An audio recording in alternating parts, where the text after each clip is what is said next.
I was going out and my mom called me Jerry Seinfeld. Do you ever watch Riding in Cars with Comedians? Yeah. Coffee A couple in cars people with and coffee, comedians? perfect.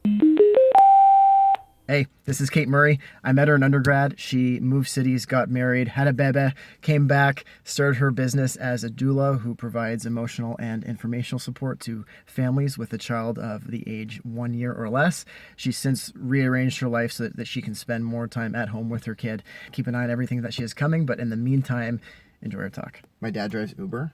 Oh, really? Yeah, and I was That's like, cool. yeah, it is cool. I was telling him about this, and there's just, he's like, yeah, it's like you're like in the womb. Oh, okay. I want to start with your burnout. Where were you in your life, and what was that burnout like for you? In my case, working for a nonprofit organization where not feeling like I was doing enough, going home and being frustrated with the organization, the way it was set up, or the fact that I didn't have control over any of that. Feeling powerless, I think, was like a really strong feeling. Got it. For me, that is like terrible. Okay. I hate feeling that way. Got it. Over the course of maybe 3 or 4 months of me just like complaining and being like, this is awful, or like, being in tears about different situations at home. Like I felt like that was supposed to be a part of my identity. Like it was something that I thought, like, this is who I am. I work for a nonprofit, and I didn't identify myself in other ways. So, when that's such a core piece of it, you're like, what am I even doing? And finally, I just said, like, yeah, I think I'm going to need to leave this. But felt like, jumping off of a cliff that I don't know where I'm going because you're just diving into something like, I don't know what's next. And when did the pregnancy babies research come into all of this? Was that before or after? It was before that. And the weird part about this is when I was like 4th year and just graduating university, you could ask anyone, any friend, they would have said, oh, Kate doesn't want kids. So, which wasn't even that long ago. No, 5 it years wasn't that long ago 6? at all. Yeah. It was like something switched, and I just was like obsessed. Was it like overnight, or was something trigger it? It feels like it was overnight. Okay. Sometimes there is this biological thing that at a different point in people's life, they just say like, yep, I want to start a family. So this kind of spark for kids. That was before the marriage, so it was kind of... Yeah. What's your husband's name? I don't think Bill. Yeah. He knew, like... He knew. She's interested. You weren't just looking at babies for like yourself. No. It was more about like, babies are awesome. Babies are awesome. And women are awesome. And women's bodies, how amazing are they? And I was just obsessed with all of that sort of culture around birth and birthing. And to be frank, like I was afraid to talk about that with too many people because the automatic reaction was, oh, you just want to have a baby. But no, I actually want to talk about having babies and birth and women's experiences in this kind of like time of their lives. I just think people weren't super receptive to that, or maybe it was in my head that I didn't think people would be receptive to that. So I kind of kept it to myself, and my husband, who suffered, like I told you, many hours of YouTube birth videos and birth documentaries. When did it start tipping from like it's just a passion and side interest to like, oh, I could actually do something with this? Quite recently. We had an amazing doula that we worked with for her birth and after in the postpartum period too. And I thought, you know what, this is amazing. This is like the work that I feel so pulled to do. Oh, cool. Of course, you have a newborn. And like that time was just spent with her and sort of managing that phase of life and learning all about it and struggling too. She was about to turn 1 year and we were about to move back to Windsor, Essex. And I said, like, I think I need to go back to school. And my husband was the one that said, like, have you ever thought about like becoming a doula or midwife? And I was like, yes. It was just this moment of, like he was the one to say it out loud first, but he said it out loud, but it was in my heart and in my head for so long. Did you talk about what a doula is, what a midwife is? Yeah, for sure. A midwife is a medical professional. So they provide, all of the prenatal checkups, all the tests, everything. They help bring baby into the world. They can help you if you want to have a home birth or hospital birth, doesn't matter. Now, a doula is not a medical professional. We are sort of emotional support professionals and informational support professionals. If we go as a postpartum doula to visit a family and the partner needs a break too, or they need a pep talk, or they need a meal because they are, busy holding baby. It's not just about the birthing person, it's the partner too. How did you think about going from the nonprofit world to the for-profit world? Or this is a for-profit, you're in it's a business. I'm in business. I'm a person running my own business, and doulas are all kind of running their own business, unless they work for some like collective or whatever, in which case someone's still running the business. Got it. Yeah, I think that transition was really hard for me because I always imagined being of service and being, not in it for the money. Yep. And so that's part of the reason why nonprofit world was so attractive. But looking at social enterprises and then for-profit businesses and seeing how much more structurally sound they were and how, though the end result wasn't my favorite, the means to get there was like so organized and so good. Yeah. And I mean, some of the most successful nonprofits out there are using those models to be successful too. I started seeing that and going, okay, this could be okay. This could work. I think I've had some really nice examples in my family to look up to. And then it was just that sort of progression of getting really, really frustrated and then burnt out and realizing I needed to do something else. And then enrolling in a really great course that we both know about. We do. Let's get into that. When did Marie Forleo and B School come into your life? I said to my husband, I really think I need to take some kind of business course before I jump into this because I feel like I don't know what I'm doing. I said, you know what, I think this is the right thing. That program really, I think, helped me figure out that, okay, I can run my own business, I can be of service to other people, and I can, make it as socially responsible as I need and want it to be. Yes. Yeah. Oh, that's so good. Yeah. For me, people who are having babies right now are mostly Facebook users. But people who are going to be having babies are mostly Instagram users. Oh, that's fascinating. I geek out about this kind of stuff. Because once you're a mom, you're not cool. So I'm just kidding. Well, no, it's not that. It's just about the age. What would you say is the biggest misconception about your industry or doulas? Sometimes when I say, just list off some of the services I offer, people will say oh, well, I think my mom can help me with that or whatever, which is true. And your mom may be able to help you with that. But you may also reach a point where the dynamic between you and your mom or you and your mother-in-law or your friend or sister or brother, whatever, is a little much or a little stressful, or you feel like you can't ask of them exactly what you need. And so having that third party objective professional person there is the true value that I think I really want to educate people on. Got it. It's just such a relief to have that. Do you have a role model or someone that you look to who inspires you, or a couple people, or who comes to mind? I feel like this is such a cliche story, but it's so true. I had a really amazing high school English teacher. She became a super important mentor in my life. We traveled to Ghana together when I was in high school on a working trip with Rotary. When she had her son, she had an amazing home birth experience and she had a doula. And that was years ago. That was before I even ever thought about this profession. And when I went to go visit her, she said to me, "Oh my God, Kate, you would not, I swear this doula looks like you. She's just like you. I thought it was you with me in this birth." Interesting. And I was like, wow, in the birth? Well, yeah, the doula was there. So it was a labor doula. Yeah, so she was there supporting it's a funny her. Thing to say. Yeah, I thought you were there. Yeah, and so, it was that was kind of neat. Is there a book that you wish that you read sooner? So, Gretchen Rubin, called Better Than Before. It's all about developing better habits based on your personality.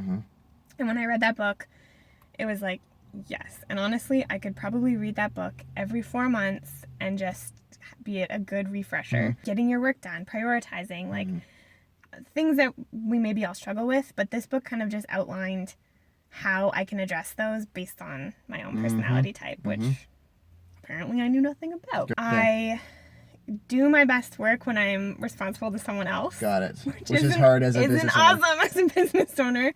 Unless you think of your clients or your customers as your boss. Yeah. That's exactly it. Is there a time when you were really afraid to do something and you realized after the fact, oh, this wasn't really a big deal, or why was I so afraid? absolutely. What was that? The birth of my daughter. Okay. So we were planning, I was obviously obsessed with Yeah. birth and natural birth and all the things, and we were planning a home birth. I had done so much reading and felt so well researched and was like, I would never, all the I would nevers. Yeah. If you're a parent, all the I would nevers. Yeah. Me saying, like, I will never schedule a C-section. We get to the end of my pregnancy and they say, like, okay, well, your baby's breech, which means they're not in the right position to give birth naturally. So that's a curveball. Curveball, yes. They said you have a couple of options. You can do an ECV, which is where the obstetrician tries to rotate them externally. Okay. Just by putting pressure. You can wait and go into labor because sometimes babies flip at the last minute. Yeah, I've heard that. Or you can schedule a C-section. So I decided to schedule a C-section. Got it. And we did a week later, and I felt guilty about it for maybe like 24 hours and just got over it because it meant that I had a full week where I was off work. I knew when my baby was coming. I knew who was going to be there. Got it. I knew it was going to be as safe a procedure as it can be, still being, major abdominal surgery. There was just this moment where I let go of it and we just did it, and it was as beautiful an experience as it could have been. It was a really beautiful experience, and it was the start of many, like I say, like you say I'll never, but and then there you are. That's so funny. So many things when you have a kid just throw your expectations out the window. Yeah. Is there a time that you trusted your intuition even though you didn't want to? The other I never that I was gonna say was I would never give my kid formula. I was going to be like exclusively a breastfeeding mom. My daughter we developed a good breastfeeding relationship from the start. However, she wasn't gaining weight for whatever reason. My midwives said, like, I think you need to start supplementing just to get her on track. And I felt so lost and upset about this. And there was advice coming in from every which way about what to do and how to increase your supply, and just there's so much. I can only, just in general as a mom, there's like and then you get into like what school and how to educate. Oh my gosh, yeah, we're just in it for the life here, which of course we are. But there's this whole movement out there in the feeding world. Fed is best, and I totally meaning what? Breastfed? Meaning no, just fed. Just as long feed as as long as they're fed and growing. What I've heard from parents who have had kids who are like in their early 20s, it's just like, you know what? I didn't have to worry about every little detail. And if you generally love and take care of your kids and let them grow to be all that they can be, like, they're going to be okay. They're going to be okay. So don't they're going to be okay. I'll let you finish. My intuition said, you know what? Just go with this. This weight is lifted off your shoulders because your baby is now growing and they're on and it's going to be okay. Is there a most valuable failure where something like really didn't work out, but in the long run you're like, wow, that really needed to happen, or I learned a lot from that or something? Okay. Absolutely. I thought that I was going to do meal planning. Okay. And so I started a food blog. Cool. Called The Nutrition Beat. Like the vegetable. And I posted recipes, and I was like dabbling in food photography, doing some meal planning services. The way I didn't have it refined, I didn't know what I was doing. It took when I had a few clients, and I was like, yes, I have a few clients, and I sat down to do their meal plans, and they were like, they chose every different kind that they could have. Like, no two were the same meal plan. Like, one was a vegan, one was a gluten-free. Like, and I client. had to. And you were a nutritionist? So no. Okay. So No. Got it. I just was. I still am. I would say I'm a foodie. Like, I really was passionate about healthy eating and food and natural living. The biggest thing is just try and commit. That's my biggest mistake. Is I was kind of committed to this. The food thing. And then I bailed ship. Okay. And for good reason. I think sometimes there's a really good reason to change course, but give it a little bit of time. My husband laughs about this because I was going to sell t-shirts. And I have the t-shirts in my garage, and they have my old website on them, so they're no longer relevant. No. They're like workout shirts now. Got it. On a personal level, having my daughter changed something in me, the level of commitment. I can't pinpoint what it is. On a business side. On a business side. I've never been more committed to what I'm doing than I am now. And sure, a piece of it is that I think this is what I'm truly meant to be doing. Oh, cool. But a piece of it is that I have my daughter and I want to be a role model to her and support her and be doing something that I'm proud of and she's proud of and that kind of thing. How do you find running a business and being a mom? It's really hard. Yeah. It's really hard. I was just thinking this morning when she was throwing her oatmeal around the room and like, you know, that most of my time is spent in the trenches of motherhood and balancing that with work and clients and stuff is hard. It's hard, but it's good. It's rewarding. It's motivating, like I said, to have her there all the time. And but yeah, it's definitely a challenge to balance all that. It's not something I necessarily envisioned myself doing, but I also can't think about myself doing anything else right now. So, cool. Do you have any final message or thought or recommendation that you would want to share with people? If you're in that place of you've just had a new baby or you're expecting a baby, my advice, I think, is to consider what you find most comforting, most helpful for when that baby comes, or if you're in that phase right now, can just take a few minutes to consider what you need and reach out to your support network if you have that to help get those needs filled. And if you don't, definitely reach out to see if you can find a postpartum doula. For people who are thinking about starting their own business, go for it. If you feel drawn to that, chances are that's what you're meant to do. If you don't know the content of what your business will be yet, that's okay. You'll find it. And, you know, if you're working something else in the meantime, that's okay too. I think I would say take the risk. And this is coming from a risk-averse person. Like, I'm a very risk-averse person. And I'm saying take that risk because I think it's worth it. Cool. Yeah. Cool. I think that's a good place to wrap up. The website is webirth.ca. Got it. You can check out all my services and read my blog posts and whatever. I'm on Instagram at Windsor Essex Birth and same thing on Facebook. And I would love to have viewers check it out. Yeah. So we'll link that all below, anything that we mentioned. And thanks for your time. Going back to identity, I never thought, when I started this, I wouldn't be like, I thought I'd be talking about birth in a car with somebody. So I can tell it's coming from a very authentic, genuine place. And that's what I think resonates with me, and hopefully will resonate with anyone who's watching. Well, I really appreciate this. Yeah. I feel very therapized. Oh, cool. Perfect. All right. Therapy session over? Yes. Okay, I think so. Thanks. Cool. Thanks, Kate. Thanks for watching. If you like this video, please like it. If you had a big takeaway, please leave a comment. If you have someone in mind who you think would gain a lot from Kate or her story or this video, please share it with them. And as you're thinking, here's some bonus footage of my car being towed. Needed some therapy of its own, broke down as I was trying to drive away, and eventually got towed.